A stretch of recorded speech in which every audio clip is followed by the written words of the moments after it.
Welcome, my friends. It has often been said that madness comes in many forms, but then so too does the devil himself. Witness therefore a tale of twisted malignancy set in Boston in the first half of the 19th century. Our story is called Dead Ringer, and it is part and parcel of what you've come to expect on the Nightfall radio show.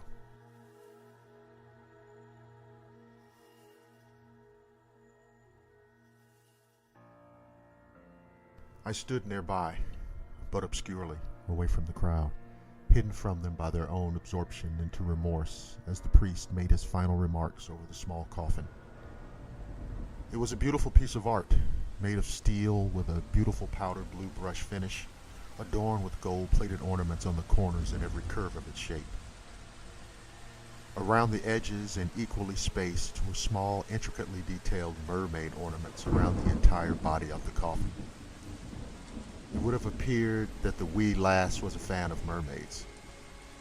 Interestingly enough, mermaids were not the kind, loving creature children's fairy tale authors would have one believe. In fact, they were just the opposite. Aquatic beasts who would lure seamen toward rocks and sandbars in an effort to shipwreck them. In fact, Yes, I'm sorry. I do tend to get off track a bit. Atop of the small decorative box was a splash of roses, bright yellow and swimming in a pool of baby breath. Close, a man stood in his long black coat, holding a woman who shared the same black in her attire. Her face, though covered with a veil, carried a sad countenance, and the soft sounds of weeping could be heard escaping her lips from behind the dark curtain hanging from her hat. Between those weeping sounds, short, shallow gasps as her upper body went through the spasms of her pain-driven crying. The man's fedora was pulled low and had drops dripping from the brim as the rain from the sky cut through the air and pelted on him. It was difficult to tell whether it was rain or tears that caused the cheeks to shine beneath the dark circles of his eyes as he held the woman tightly beneath his arm and his hand gently but firmly giving a comforting squeeze to her arm. I looked away from the couple, respectfully taking my curious gaze from them and down. I noticed the same drops that were clinging from the brim of his hat were also beating up on my freshly polished wingtips.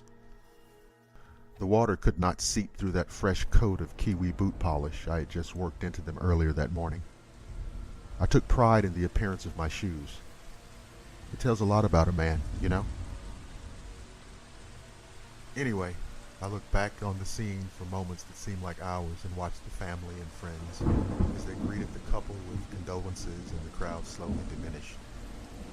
Eventually, the man pulled the woman away from the site and walked her back to the awaiting coach. They disappeared into the back seat, and the steeds pulled it away through the narrow, snaking path through the cemetery.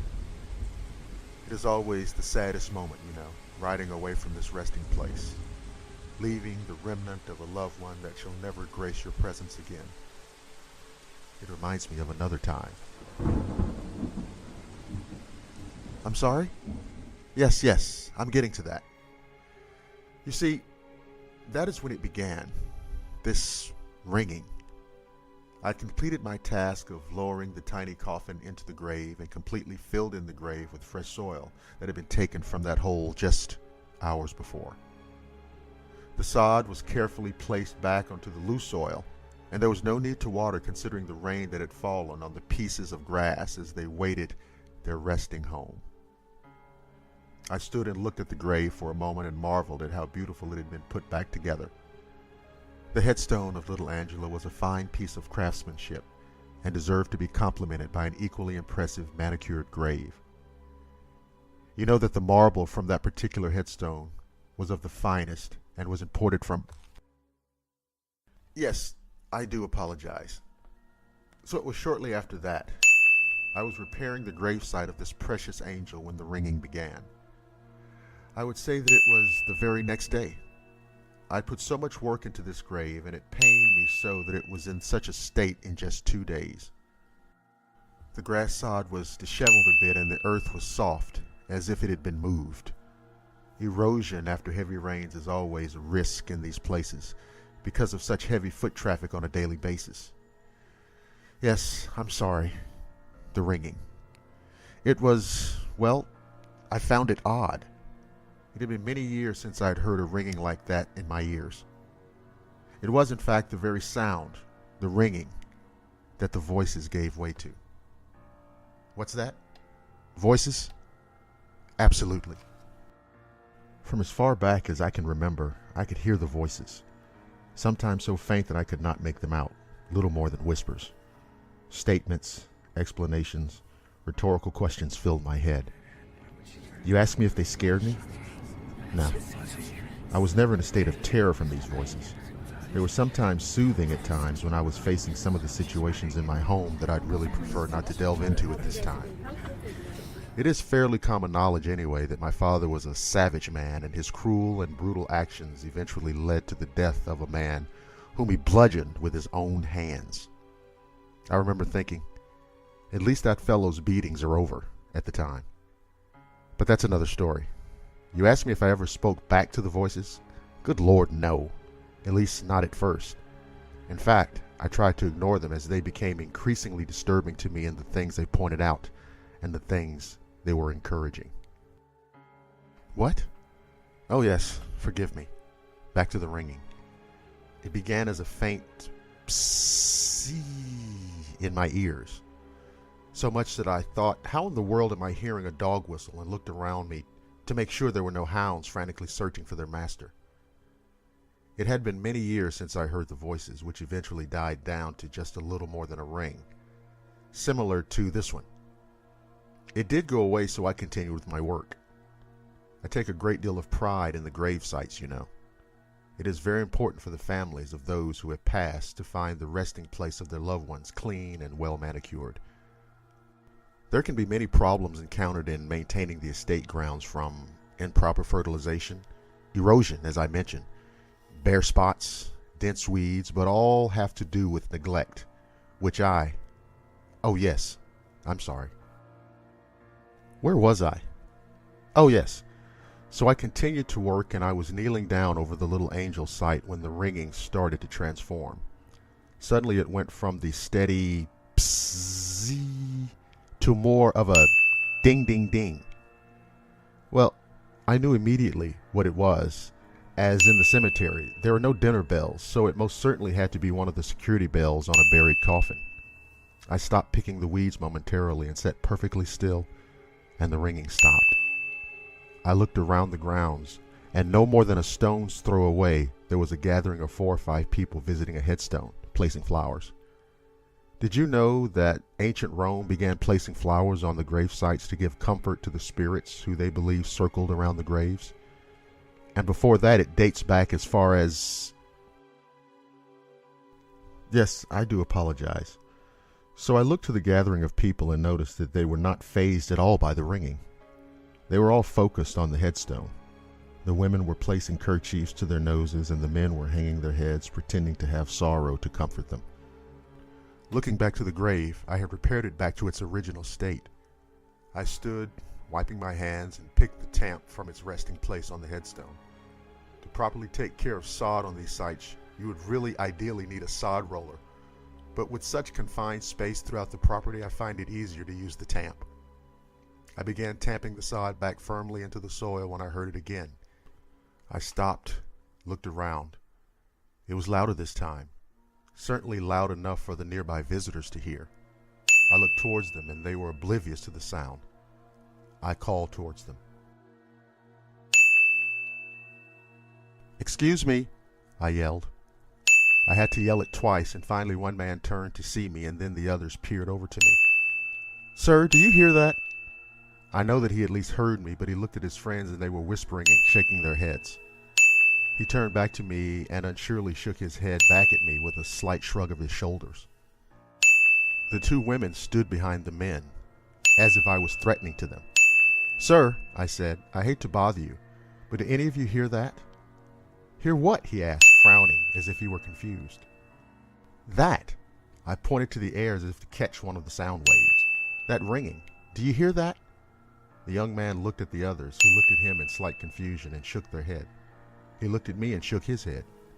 No, sir, we don't hear anything."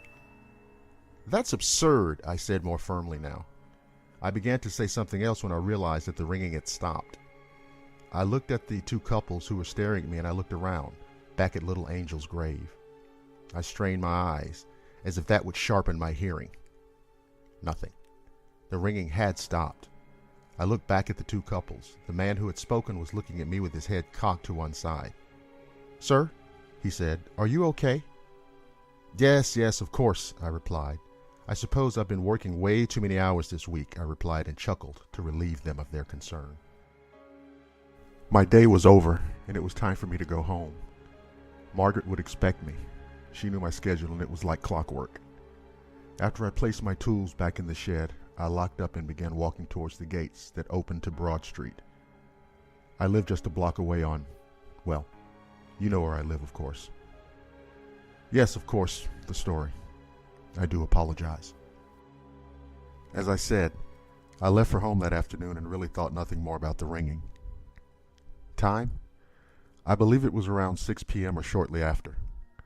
I know that it was late because I recalled it odd that Margaret was not home when I arrived. This was particularly frustrating for me because she always has my dinner cooked, and this was not the case on this day. I pulled out some leftovers, and after adequately stuffing myself from the pork loin from the previous night, I laid on the sofa and fell asleep. No, sir. That was it. I slept through the night and actually woke up a little late. I had to rush to prepare for work and actually didn't even have time to shave properly, nor did I have time to shine my shoes. It is very important the shoes carry that gleam.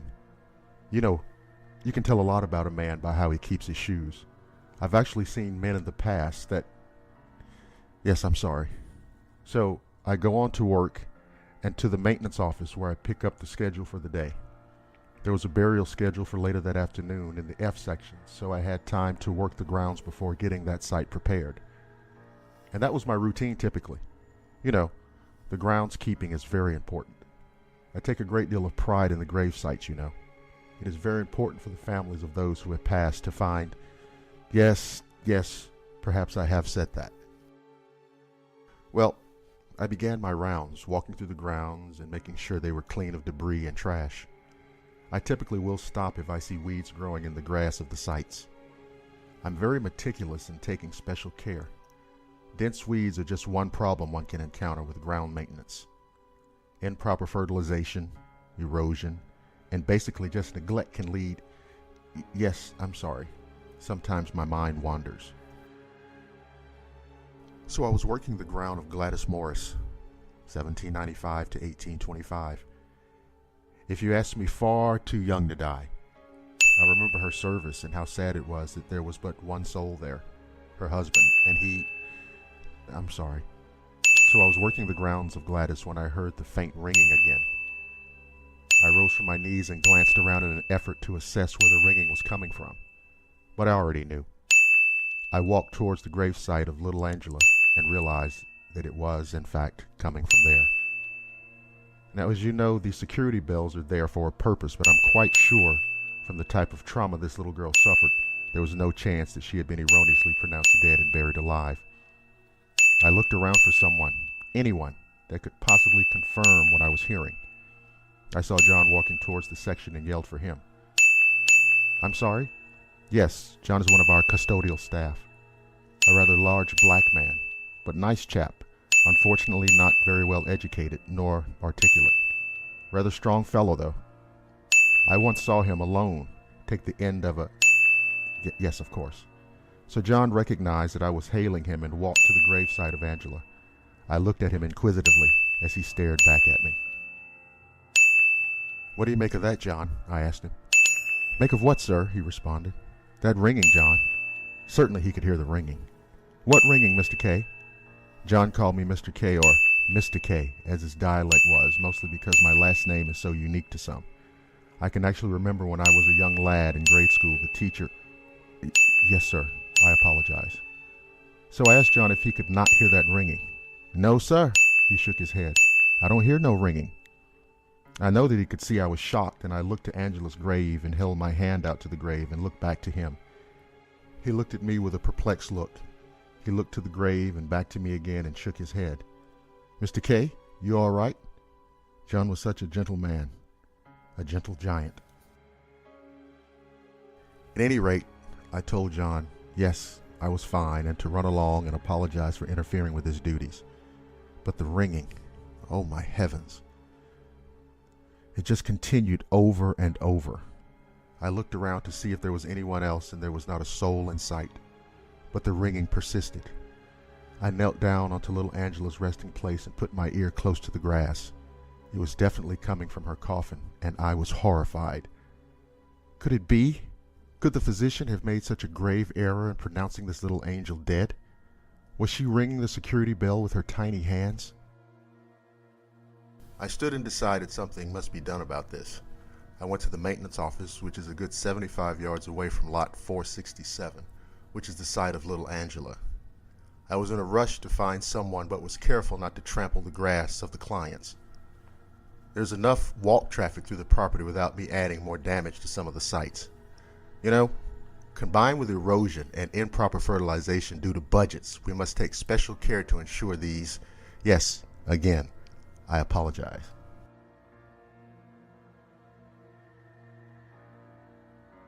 So I arrived at the maintenance office of Mr. Hardy. He's the shift supervisor. He was in a conference with 2 vendors. We get vendors quite frequently who ask for referrals for their custom headstones, flowers, and a multitude of, yes, okay. So as I burst into the room, Mr. Hardy and the 2 guests appeared startled. I suppose I did come rather abruptly. I began to tell him the situation, but Mr. Hardy held his finger up to me and gave me a condescending look to silence me. I stepped back and waited on him to finish his conversation with the 2 salesmen. As the 2 vendors left the office and closed the door behind them, I stepped forward to speak, but Mr. Hardy raised his finger at me again. "Corindak," he said as his eyes looked me up and down, "have you looked at yourself in the mirror today?" Well, I'm sure I did not know where this was headed. As I stated, I was running late this particular morning and surely did not look at myself in the mirror. "Sir?" I asked. "Look at you," he said. "You haven't shaved and are looking quite unkempt there. Your clothes look like you slept in them." As he looked at my feet and back to my face, "And your shoes, man. It looks like you've scuffed them up with fudge." He shook his head. "Don't you have a burial at 3 today?" "Yes," I told him. "Yes, I do, but sir, there is a bell ringing from lot 467. He looked at me with a confused look. 467? Who? "I don't know that lot." He looked at his ledger and flipped through the pages. I watched as he drug his fat, stubby index finger down the column to find the information. He found it and without lifting his head looked at me over the rim of his glasses, which were resting on the end of his nose. He looked up and removed his glasses. "Corindak, you do know what happened to that little girl. There is absolutely no way this was an error. The family was unable to even do an open coffin ceremony. They weren't even able to do post-mortem photographs." Yes, I know. But nonetheless, sir, there is a ringing coming from that lot." He stared at me for a moment, looking me down with his eyes again to my feet and back up to my eyes. "Okay," he said, grabbing his hat from the rack hanging beside his desk. "I'm going to come out there with you so we can settle this.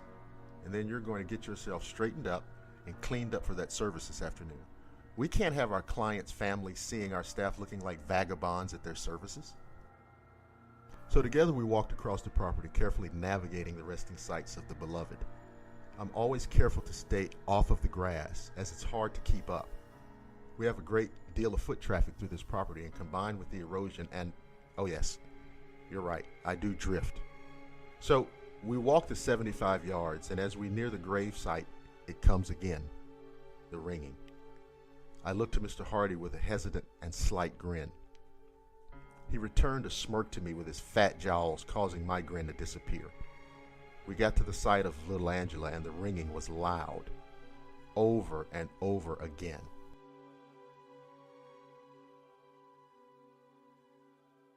I looked at Mr. Hardy, waiting on him to respond. He just stared at me. I looked at him as his thick neck spilled over his collar. He had the nerve to say something about my appearance as he stood there with his shirt barely able to stay tucked in his over-barrel belly and a mustard stain on the front of his tie. And I'm unsure if the stain was even from today. It could have been, yes, sorry. "Well," he said, shrugging his shoulders, "I'm here." The ringing was fading a little, but it was still audible, over and over. "Do you not hear that?" I said. "Here," I said, kneeling down on the grass, which was still soft from the repair I had done the previous day, but was looking a lot better. "Here, do you not hear it?" "Kerendek." He looked at me with his hands on his hips as his belly lapped over his belt. "I don't hear anything. There is no bell. That little girl is dead. D-E-A-D. You got it? Now, you got half an hour before the service, so you need to get your ass cleaned up and shaven, or you will find yourself without a job come tomorrow. You got it?" He turned and walked away. I thought to myself, that fat fuck. I was so angry as I watched him waddle away, trampling on the nearby resting sites, that I didn't even realize that the ringing had stopped. I was actually more concerned with him damaging the grass of the patrons. At any rate, the ringing had stopped, and I lifted myself up and wiped off the leg of my trousers. I went back to my locker and was able to find a razor and did a dry shave in the bathroom. There was little I could do about the condition of my clothes other than just straighten them out by hand. I did take some paper towels and wipe my shoes off the dirt. I really found it odd that there was so much dirt on my shoes and actually caked around my soles. I'd been repairing some of the grave sites, but I didn't think I'd been in that much soil. I wiped the shoes clean, and though I didn't have my kiwi polish with me, I was able to get them at least to acceptable cleanliness, though not the normal shine that I have. I worked the service at 3, and as the family was carried away in the coach and the sounds of the horse hoofs were out of earshot, I began closing this grave. By the time I put up my tools in the maintenance shed, it was past quitting time, and as I began my walk towards the gates on Broad Street, I could see the light on in the maintenance office, realizing that Mr. Hardy was putting in a late night. "What?" No, sir, I did not stop to speak. In fact, I didn't go anywhere near the office. I made my way to the gates and to my home. I live just a block away, and I'm sure that Margaret would be waiting for me. I would not share with her the encounter with Mr. Hardy, as sometimes she seemed to defend him over me in my grievances with my supervisor. If I didn't know better, I would have sworn that they may have had some kind of inappropriate activity between them. But that was neither here nor there with this story. I arrived home a little after 6 p.m. Again, Margaret was not yet home, and I suspected she'd been visiting her mother on the east side. The truth of the matter is, we've been quarreling for a while, but lately it'd become worse. You see, we had a daughter several years ago that got the fever and passed away. Little Maggie was just 4 years old. I suspected that she was becoming ill because she'd been acting a little under the weather and not her normal self. I had asked Margaret to have Dr. Giles, he's our physician, come by and see her. I thought she'd done it. Maggie began to develop a rash over her little face, and within days the fever was so high that she felt like a broiler to the touch. Dr. Giles came by and gave us a grim report, and within days little Maggie had left to be with the Lord. It was only days after that I found that Margaret had not reached out to Dr. Giles to come see Maggie. She felt distraught over it, blaming herself. I tried to console her and tell her that the Lord would probably forgive her for her neglect, but nevertheless it was difficult to overcome. Since that time, our relationship has not quite been the same. She seems to run to her mother, who manages to pet her and make her feel comfortable, and I no longer fight her desire to be absent. But I digress.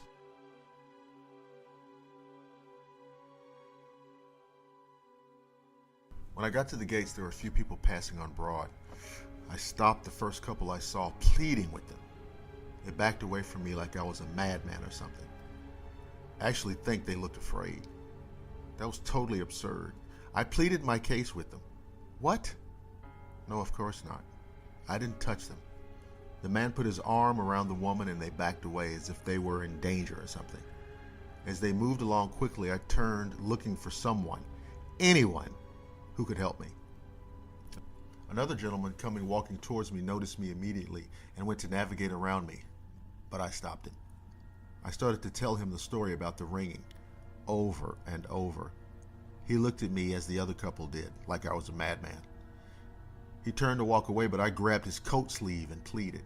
He told me to get my filthy, stinking hands off of him and snatched away, brushing his coat off as he walked away. Sir? No. I would say that I approached three more people, all with the same results. The ringing was louder and even more intense. I could hear it from the gates. I kept pleading with passersby, "Don't you hear that? Please help. She is alive." But no one would listen. They all just stared at me like a freak. They looked at me with the same look that adulterous pig had looked at me with the day before. And the ringing would not stop. Over and over. I could no longer stand it. I surrendered my efforts to solicit help from the street and ran back into the cemetery. I ran through the lots as the crow flies and bumped my knee on a headstone. I looked, and sure enough, I had torn a hole in the leg of my trousers. From what? Why, yes, I did. I know I don't normally cross grave sites, but this was urgent. I had no choice, and I knew I could repair the sites tomorrow. The closer I got to little Angela's grave, the louder it got, that maddening ringing in my ears, over and over. I pounced down onto the grave and began tearing the loose grass away. I could tell this site had been tampered with, as the grass was not even rooting into the soil. My tools were close, but I could not stop to get them. I had to get this site open. I continued to dig. The moist and loose soil began to stick beneath my fingernails, staining them like dried blood. It was odd to me that the soil was too soft, seeing that this particular grave was several days old now, and we had not had rain since the first night. I heard my name being called and was startled when John's hand grabbed my shoulder. "Mr. K," he said, "Mr. K, what are you doing?" And he tried to pull me, lightly. John is such a gentle man, you know, but my arm. I pulled away and regret that I lashed out at him, knocking him backwards. Yes, I did intentionally push him away. At any rate, he didn't bother me again. And the ringing, that terrible ringing, continued in my head, over and over. I had dug as much as I could with my hands and reached over the ground and grabbed my short shovel. I looked at him.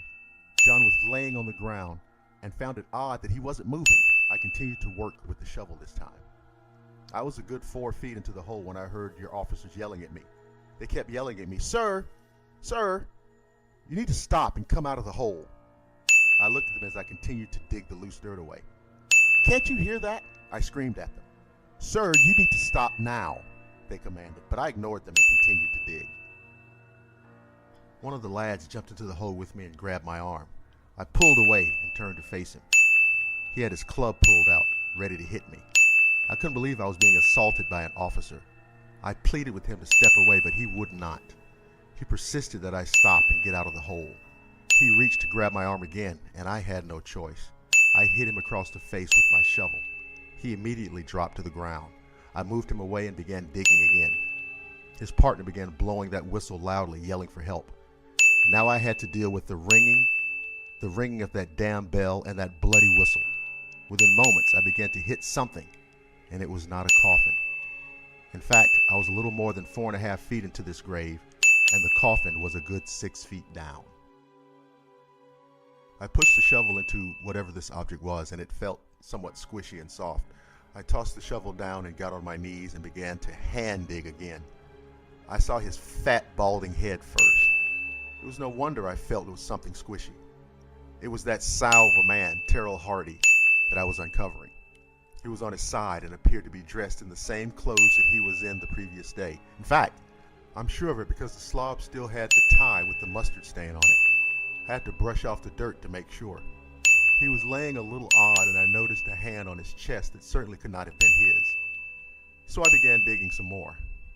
I uncovered the dirt and began tossing it back into the officer, who was still unconscious from... Yes. So I continued uncovering the body belonging to this mysterious hand, and I recognized it at once. It was the locket that I had given her on our first anniversary, and inside it a photo of her and of little Maggie. At one time, I had held that place where her photo was, but she had replaced my face with her own. It was Margaret, and it was no wonder that I had not seen her for 2 days. It was about that time that you and your other partners had arrived. I looked up out of the hole and realized the ringing had stopped. The sound of the bell was gone.